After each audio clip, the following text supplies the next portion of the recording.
Hi, this is Josh Bonger, and welcome to the Work the System podcast, where we help business owners move from owning a job to owning a business, mastering their systems so that they can simplify growth. And today I have a special guest, James Swanwick. James is the co-founder of Swanwick Sleep, the highly successful blue light blocking glasses featured on the New York Times, Live Kelly, Elite Daily, HuffPost, The Dr. Oz Show, Entrepreneur, and TEDx, as well as the creator of the 30-day no alcohol challenge, which has helped tens of thousands of social drinkers from around the world to become the best versions of themselves. Forbes has ranked James as one of the top 25 professional networking experts to watch. And today I'm very excited to dive deep into the systems that have given him such amazing business success. All right, so James, let's get started from the beginning. What's your story and how did you get into the blue light blocking glasses business? Yeah, thanks for having me, Josh. Well, I'm Australian American. I was a journalist for many years, right out of high school, Mhm. right up until my early 30s. I lived in London, worked for Sky Sports, which is kind of like the British equivalent of Fox Sports. And then I moved over to Los Angeles in 2003, where I became a celebrity journalist, where I interviewed movie stars like Jack Nicholson and Arnold Schwarzenegger and Tom Mhm. Cruise and Brad Pitt and all that kind of stuff. And I got a little bit greedy and started a PR company in the late 2000s, but just very quickly lost it because of the financial crisis. And I was just such a novice in business that I didn't really know how to get out of financial trouble. So I ended up closing that business, went to Buenos Aires, Argentina for 6 months to learn Spanish and drink wine and eat steak. And then when I came back in 2010, I quit alcohol. I wasn't an alcoholic. I was just a social drinker, but I quit alcohol and amazing things started to happen. I landed my dream job of hosting a television show. I hosted Sports Center on ESPN from 2010 through 2012.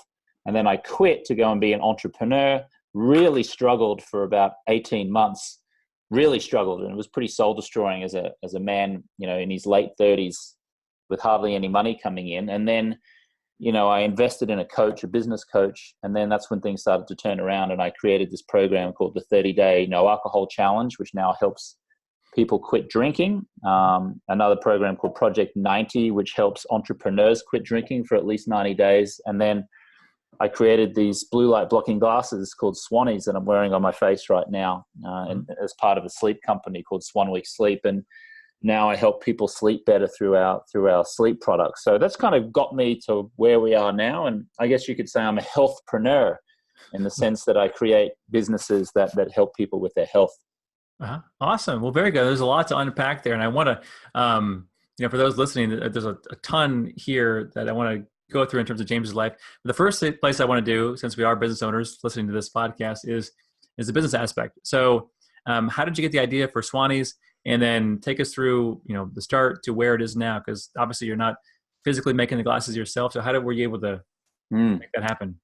Yeah, so I was in Palm Springs, California, 2014, and a friend of mine was wearing a really ugly pair of safety goggles, kind of like those Uvex glasses you find online, or kind of orange safety glasses that you might wear if you were going to a gun range or if you were protecting your eyes from flying shrapnel. And we were in a pretty nice hotel restaurant, and there was a table of quite attractive women adjacent to us who were looking at my friend and kind of like whispering to themselves. And I saw this and I said to my friend, Mark, you look ridiculous and you're making me look ridiculous by association.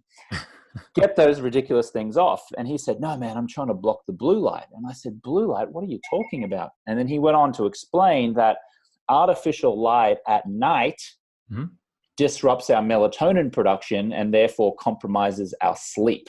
So every time that you are looking at your cell phone, using your computer, brushing your teeth in the bathroom light at night, staring into a kitchen light, reading a book with a reading light at night, you're essentially tricking your body and brain into thinking that it's daytime, which means you don't produce as much melatonin, which means you don't sleep as well. So I went back to LA, got a pair of ski goggles from my cupboard, which had a kind of amber tint to them. And I started wearing these ski goggles while I was watching reruns of the TV series Mad Men. And I realized that, yes, I actually did start to feel sleepier as I watched the show through these ridiculous goggles. But there was just one problem. I looked ridiculous. I was wearing ski goggles while watching a TV series. And I didn't really want to go out on the town either, but I also wanted to protect my eyes from blue light. So that was where the idea hit me. I'm going to produce a stylish pair of blue light blocking glasses. I'm going to put the orange lens technology into a stylish frame and really promote a business where health meets style, or style meets health. I partnered up with my brother, my youngest brother, Tristan, in Brisbane, Australia. He sourced manufacturers in China. We got some prototypes. We settled on one manufacturer. We started selling them on Amazon in 2015. And it just kind of grew from there. So it was kind of humble beginnings, I guess you could say. Our first order was 300 pairs. We sold those 300 pairs in 30 days. Then we ordered a much bigger quantity, 1,000 units, and we sold those. And then just gradually we've just grown from there. So this is really interesting. So for me, what is your marketing system? Because a lot of companies have trouble scaling and growing. And so, I mean, at this point, you've sold a lot of glasses and you've been on all these TV shows. So how did you go from just a few 100,000 to where you are? Or was it mainly the PR aspect of it? Or what did you do to market? Yeah, well, right at the beginning, I was just focused on how do I sell these 300 pairs? I was kind of, one thing that I give myself a bit of credit for is that I was able to negotiate to get the minimum order quantity to only 300 pairs, because the manufacturer wanted me to buy 1,000 pairs. But I didn't know whether anyone was going to buy these things. I had no idea. I mean, I thought they would, but until someone actually pulls out their credit card and purchases a pair, it's your best guess, right? So I was fortunate enough that we were able to negotiate to have them only produce 300 pairs. And what we did was this. I screamed from the rooftops. I basically pleaded with friends who had podcasts. Can you interview me? Can I be on the show? I had a podcast myself at the time. I spoke about it. I weaved the product into the podcast. I talked about, creating the business behind the scenes. People were interested in that. And then so by the time I launched, people were kind of like emotionally invested in the journey, if you will, of starting this business from scratch. I posted on my Facebook page. I pleaded with friends to buy the glasses and leave a review, like an official purchase review on Amazon. Yeah. Some of them I reimbursed them. I said, if you buy the product and then leave a review, I'll reimburse you, the purchase, just so I could get the review in Amazon. So, people who didn't know me would come to the page, see there was a review and go, oh, this looks good. Okay, now there's some trust and I'm going to purchase this product. So really, in the beginning days, it was just like, I'll do anything. I'll beg, borrow, steal. Oh, not steal, but beg and borrow and plead with people to just buy the product to get some momentum going.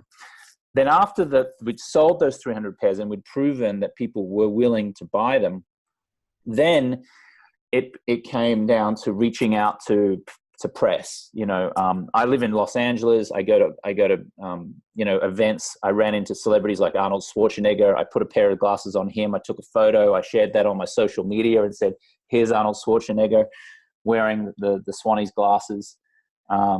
Would you like to see a photo of him? I can share my screen right now if you want to see it. Yeah, sure. Put it up there. Anyone's watching on the video, there he is there. So that was in Arnold Schwarzenegger's kitchen in his home in Bel Air. And I always take 2 pairs of glasses with me.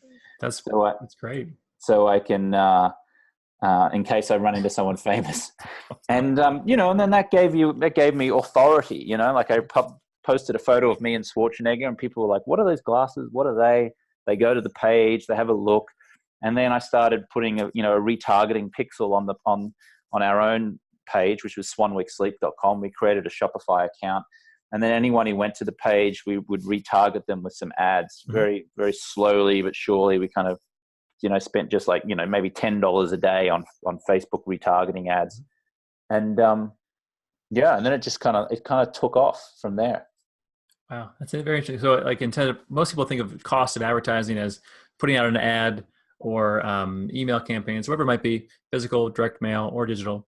But spending your time strategically with an extra pair of glasses to kind of get you over that hump, that's pretty interesting. Well, yeah. I mean, the good thing about my product is that you have to literally go through my product in order to have a conversation with me, right? So you and I are talking right now. And someone who might be watching this, watching this podcast, the video version of it, you're listening to me and you're watching me. Like, if you're looking in my eyes, listening to me speak, you have to, you can't escape it. You have to go through the product to have a conversation. And so I will always go out at nighttime with 2 pairs because I don't know who I'm going to run into. Sometimes it was just literally attractive people. Sometimes it was attractive women. Sometimes it was good looking guys. And I go, and a lot of times I don't walk up to them and say, hey, try on these glasses. A lot of times people will ask me about them. Hey, nice glasses. What are they? And I'm like, oh, here, try a pair on. And then they put them on and I go, let's get a photo. Take a photo. Next thing I know, I'm sharing it on social media. And now there's this cool, stylish factor to the glasses. And then these iPhones now have got these like super duper slow-mo features. So now I can go out in Venice Beach where I live, and the sun sets with the palm trees, and there's a skateboard rink. And now I can just like do this cool thing where I'm like putting the glasses on, and there's this cool background in slow-mo. And then I post it on my Instagram. People are like, wow, look at that. That's cool. Then you do some cool stuff like view through the lens. So you're giving people the experience of what it actually looks like. And it's kind of cool. It's kind of fun. No, that's great. And then also to boot, it's useful, right? I mean, for those who are nerds who listen to this podcast who want to get ultra efficient and ultra productive, and they're always trying to tweak their life. I mean, there's a health benefit too, right? I mean, you actually will sleep better. Well, I mean, that's the main thing. And forget the marketing side of it. Like, forget the fun, the cool, the whatever. These things will help you sleep better. These things will transform your life. Right now, if I take these glasses off, and I'm talking to you, as we're recording this, it's 7:20 at night where I am in California. And now I'm staring into this screen, looking at you, Josh, okay? And you're staring into your screen, looking at me. And I'm assuming it's nighttime where you are. Now, yeah. Now, what we're doing right now is tricking our body and brain into thinking that it's daytime. But it's clearly nighttime. If you look outside, it's nighttime. And now what's happening is that we are not preparing for sleep the way that nature intended us to prepare for sleep. So what the orange lens does is that it blocks that artificial blue light that's lighting up your computer screen, is lighting up my computer screen. The blue light cannot penetrate an orange lens. The opposite of blue is orange. The opposite of orange is blue. Blue cannot get through. And now, because I'm wearing the glasses, my body is like, oh, okay, it's nighttime. It's time to prepare for sleep. It's time to wind down for the day. It's time to relax. So then by the time it comes to go to sleep, I remove the glasses. I roll over. I fall asleep quicker. I sleep deeper. I wake up feeling refreshed. Now, what are the benefits of sleeping better? Clarity, focus, energy, happiness, better strategic thinking, better relationships, just an overall feeling of wellness and vitality. And if you are not sleeping well, then I know that you're leaving tens of thousands of dollars on the table if you're an entrepreneur or business owner, because you are incapable of making good strategic decisions. You're incapable of making that extra phone call, to do an additional deal, to think creatively, to make things happen. So I think that my eyewear, these Swannies blue light blocking glasses, are essential, especially for entrepreneurs, because it's costing you money not to wear them because you're compromising your sleep and affecting your ability to produce and be efficient in your workday. Yep.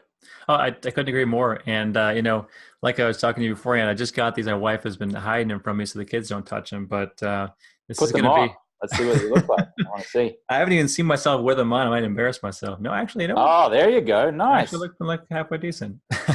You got like the black pair. That's the classic pair that you're wearing. It kind of goes with your darker hair. Yeah, well, I'm not cool enough to wear the clear ones. I don't. I got the clear ones on. Yeah, these are called the diamonds. So you're wearing the classic. Those classics are the ones that we've sold the most of. Probably 70,000 pairs of those have gone out to people around the world. And you know what? I didn't even tell you this. My wife bought these. I think they're from Christmas. I never even wore them. These were like supposed to be kind of like the cheapo version of the blue light blockers, but I didn't really notice much from those, and I didn't like wearing them. But these are actually, more comfortable. And you're styling, Josh.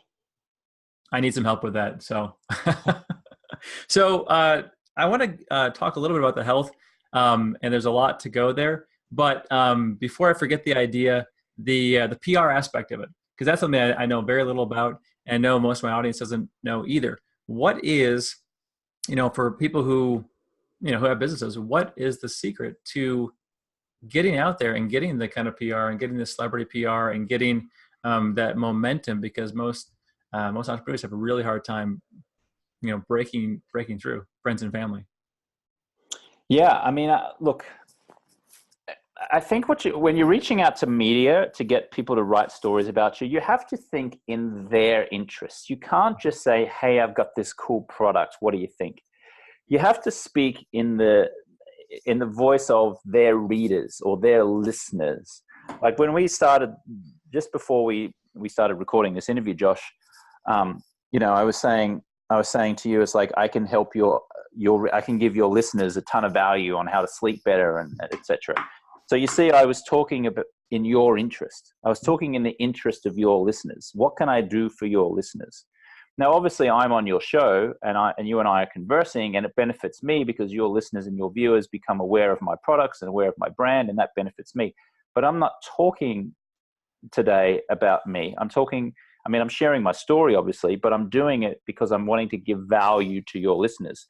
And so if you're listening to this right now and you're wanting to get press and media for your products, when you reach out to a reporter or you reach out to an editor, do not tell them what you want. Suggest what you can do for their readers and their listeners. Now, the end result of an interview or a story might be exactly the same, but the way that you frame it is, "Hey, I can teach your listeners how to sleep better. Hey, I can teach your listeners how to reduce alcohol or quit alcohol easily so they can have a massive growth in their business. Would you like me to teach your listeners how to, et cetera, et cetera, et cetera." Mm-hmm. So it's always framing it like you're helping them. You're helping the reporter. You're helping the reporters or the journalists, readers or listeners. Don't do what 99% of companies do, which is send out a blanket press release or send an email saying, "Hey, I've got this great new product. Do you want to write a story about it? Or do you want to interview me about it?" Nobody cares. But if you frame it with like why their listeners or readers will want to know about this, mm-hmm. then you get an editor or a reporter to go, "Oh, this is interesting." And by the way, I was a journalist myself for 20 years. So I've been pitched for 20 years from companies trying to get me to write a story about them. And the ones that I wrote about were the ones who came to me thinking about what I wanted and what my readers and listeners wanted. Perfect. It's a good system. Now, to segue off that, let's get into sleep and the sleep system. So you're a sleep expert, and I'm a big believer in making yourself as an entrepreneur as efficient and as productive as you can. And in terms of investments, certainly you want to invest in machines, you want to invest in tools, software, your team, your technology. But if you invest in yourself, you always get an ROI because you're living with yourself 24/7.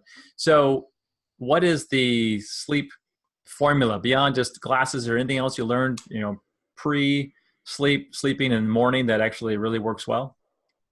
So you're asking for like the gold standard of how to sleep? Yes. Yeah, perfect. First thing in the morning, expose yourself to as much natural sunlight as possible. Last thing at night, try and block as much blue light as possible. If you stick with those two things, your sleep will exponentially improve. What most people do is that they wake up in the morning and they stay indoors for an hour and a half or 2 hours, or they just walk to their car, they get in the car, they drive to work, they go into an office. They don't let that light hit you. Now, the reason why it's important to let the sunlight hit your skin is because your skin has receptors in it. And when the sunlight hits your skin, you tell your internal body clock, which is called your circadian rhythm, this is daytime. Now, your body will then 16 hours later start to want to produce melatonin because you told it what time wake up time was. So your body is very smart. It's very clever. It wants to know when's wake up. It wants to know when's sleep time. So first thing in the morning, expose yourself to as much natural sunlight as possible. And then at nighttime, block as much blue light as possible by wearing a pair of glasses. A couple of other things. Studies have shown that people who exercise in the morning tend to sleep better than those who exercise in the evening. They think that's because of two reasons. One, people who exercise in the morning tend to do it more regularly anyway because life gets in the way in the afternoon. It's easier for people to just say, "Oh, I won't do it today." And so people who exercise regularly tend to be healthier and sleep better naturally. And two, you want your core body temperature to be cool. And if you're exercising close to bedtime, that's going to elevate your core body temperature, which is not conducive to a great night's sleep. No coffee after 2 p.m. Coffee is a stimulant. I can already hear people listening going, oh, hang on a second, I have coffee with dinner and it's fine. I fall asleep just fine. You may fall asleep just fine. However, you will not spend as much time in that deep restorative REM sleep.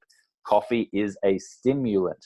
So even though you might have a cappuccino or coffee, whatever it is, late at night and you fall asleep, just like you might say, oh, well, I have a glass of wine and it makes me wind down for the day and then it's easier for me to fall asleep. That may be true, but you are compromising your quality of sleep. And that means that even if you get 7 or 8 hours sleep, you will still wake up not fully refreshed the way that nature intended you to be refreshed, which means you're still operating at a 7 out of 10, which might be okay, but it's not outstanding. And blacking out your curtains, obviously, you don't want the sunlight waking you up in the morning. You want to sleep in a blackout environment. And a cool temperature, 65 to 69 degrees, the studies have shown, is the optimal temperature for the best quality of sleep. Wow, perfect. I think I'm hitting most of those things. I do the morning exercise. I do the sun every day. We exercise. We go for a hike every morning. So, but I'm not doing the light with the glasses thing. So I think that's the new hack I'm going to add, because as entrepreneurs know, even just a 5% tweak in your mental acuity is a big deal. Definitely a big deal. It sounds like you've got like a bronze or a silver standard kind of sleep routine going, which is great. Like you've got good knowledge, you understand it. It's awesome. But if you really want to do the gold standard, then put on a pair of blue light blocking glasses. Keep them on for the last hour before you go to sleep. Only remove them once you've switched the final light off, and then roll over and go to sleep. I think that's going to be big for you.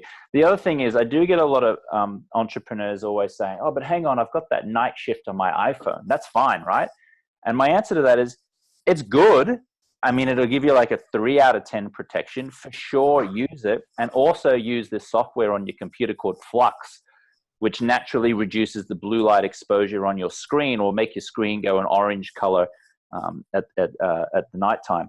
Use both of those things. They're good. But they do nothing about the bathroom light, the kitchen light, the alarm clock light, the bedroom light, the speedometer light, the street lights, the traffic lights. All of these lights are tricking you into thinking that it's daytime. So yes, use night shift on your iPhone, use Twilight on your Android, use Flux on your computer, but you better be wearing a pair of blue light blocking glasses like these Swannies that we're wearing now, because otherwise you're just undoing all of that good work. Otherwise, you're still having your body and brain think it's daytime, and you're compromising your melatonin production. That's interesting. I never even thought about that. I was just thinking of the computers, because I was going to say I don't use the computers that much, except for this podcast right now. Usually the nighttime is off limits. So interesting. Well, so let's get into more of these health systems, because you have this whole other venture, the 30-day no alcohol challenge. And so it sounds like that started at the same time when you came up with the glasses idea. So tell us about that business, that venture, and how does that work? Yeah, well, I quit drinking 2010. I thought I was going to quit for 30 days. I was at the South by Southwest Festival in Austin, Texas in March of 2010. I went out to an industry party and I had 2 drinks, 2 Bombay Sapphire gin and tonics.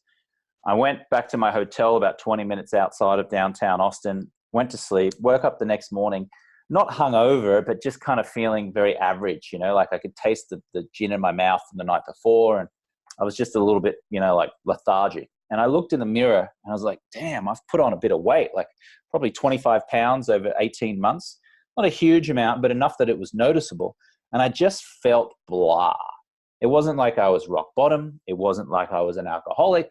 I was just a societally acceptable drinker. But I realized that my drinking was affecting my sleep, affecting my energy levels, compromising my looks, making me reach for sugary substances. I put on some weight, and I was just 6.5, 7 out of 10, right? So I just said, you know what, I'm going to quit for 30 days and see what happens. And so I did. I quit for 30 days. I lost 13 pounds, if you can believe it, Wow. in 30 days just from not drinking alcohol. I started to eat better. I slept better. Because I slept better and I was eating better and I was exercising more, I had more clarity and focus. I made better decisions. Right around that time, the opportunity to audition to host SportsCenter on ESPN came up. I had zero television experience, but I just went for it anyway. Reached out to an ESPN producer, convinced him to let me audition. I went out to Bristol, Connecticut, where ESPN is based. I auditioned and I got the job, and I ended up being on TV for 2 years hosting SportsCenter on ESPN. And I credit being alcohol-free for having the clarity, focus, energy, productivity, efficiency, and drive to really go for that job and get it. When I became an entrepreneur, I stayed quit. Like I literally just stayed quit. I felt so good. I just kept on going. And people would just often ask me, is it true you don't drink? How do you have fun without drinking? Like, well, I don't get it. Like, you seem drunk, you're out dancing and having fun. Like, you're not drinking, really? And so one day I was like, you know what? Maybe I should just produce a business, produce a program that helps social drinkers quit alcohol for 30 days, just so they can get a glimpse of what it feels like.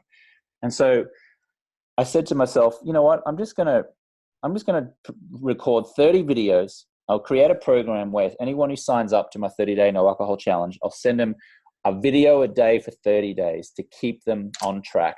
I'll create a Facebook group. People can go in there and talk in the Facebook group.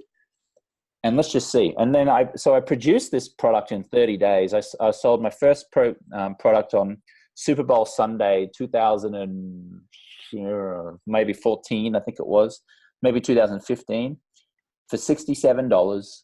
And then it just grew from there. And to the point now, 2019, as we're recording this, tens of thousands of people have taken it and successfully quit drinking for at least 30 days. And many people have quit drinking for far more than that. Wow. That's very cool. That's inspiring. I mean, it's like doing a marathon. You don't want to do a marathon all by yourself, but if you do it with other people and you kind of put a little bit of money into it and you have some support, you can actually make it happen. And that's pretty cool. So what is the biggest health benefits for not drinking in 30 days? I mean, what did you notice the most?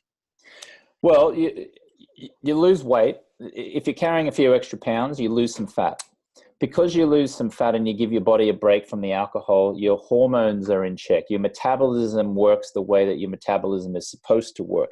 You sleep better. Because you're sleeping better, your body is able to repair itself better. Because your body is able to repair itself better, you're able to, your muscles are able to repair and grow. You're able to replenish the glucose that you have been missing, depleting throughout the day from your brain. If you're an entrepreneur, obviously, like thinking throughout the day, working, that depletes the glucose levels in your brain. But if you sleep well because you're not drinking, if you sleep the way nature intended you to sleep because you're not drinking, you're able to replenish those glucose levels and the next day have focus and clarity and passion and drive. If you're drinking even just one or two seemingly innocent drinks, what happens? Your sleep is compromised. You wake up just a little bit tired, just a little bit irritable. Your phone in work just a little bit. You just, you're not at the top of your game. So people are like, oh, but I just have one drink at the end of the day. It helps me relax. Well, you know what? It might seemingly feel like it's relaxing you. But guess what? Now you're going to be stuck in this vicious cycle where you don't sleep as well. You reach for a sugary substance the next day. And then you're looking forward to this drink at the end of the day just so you can relax again, which keeps you in this vicious cycle. So I've tried a life with alcohol. I've tried a life without, and I can tell you that a life without is so much better. Wow. Yeah, no, I think that's great. And I think, for those of you who have read Sam's book, he has a whole chapter dedicated to health and your physical systems. And just you make a few tweaks like this to stopping alcohol, or maybe you, I don't know, that donut for breakfast or whatever it might be. If you just make a few tweaks, it starts that steamroll of other things, other tweaks you want to make. And it's just a great story. For me, it was, years ago, I stopped watching TV. That was a big shift, a big milestone. I still watch media here and there, but just having no TV in the house, it kind of totally shifted the time I got back, the efficiency, the sleep, and then just going to bed, just little tweaks, just one tweak can cascade your whole life with a system like that. That's very cool. So now as a business, how did you actually scale that? Because again, it started from just friends and family. They see this link, they do the challenge. How did it go from a few to tens? Was it more viral growth, social media, or how did it happen? Yeah, it was slow. The first year was slow. I mean, sales trickled in. I helped a handful of people. And then year two, I started playing around with paid advertising with it. And I lost a lot of money, to be frank with you. I probably lost $20,000 over 3 months at one stage where I was like, right, I'm going all in. I'm going to convince people, to persuade people to, do this. And I lost a lot of money. And then I kind of licked my wounds for a little bit and just kept it there, kept it running there. And, it's every single day you make, like in that first year or two, a few $100s, $400, $500, like comes in. That's not nothing. I mean, it's something. And so it paid the bills, like money would come in and it's like, okay, that's cool. I don't have to do anything. People are finding it online. I did invest in some SEO. So I hired an SEO expert to come in and do some keywords so people would naturally find the product. And, even today, I woke up and I had a look at my Stripe account, and there were sales that were made overnight. So, for that first year and a half, 2 years, it wasn't like a huge money maker as a business. It was a modest money maker, I would say. And then it kind of like started to take off year three, where I got interviewed on some more podcasts.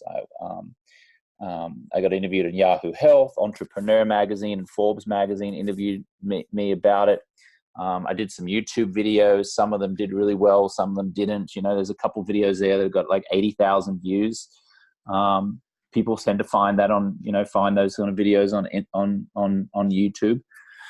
And, it's evolved. I just created a program specifically for entrepreneurs called Project 90. Which specifically helps entrepreneurs and business professionals quit drinking for 90 days. And that's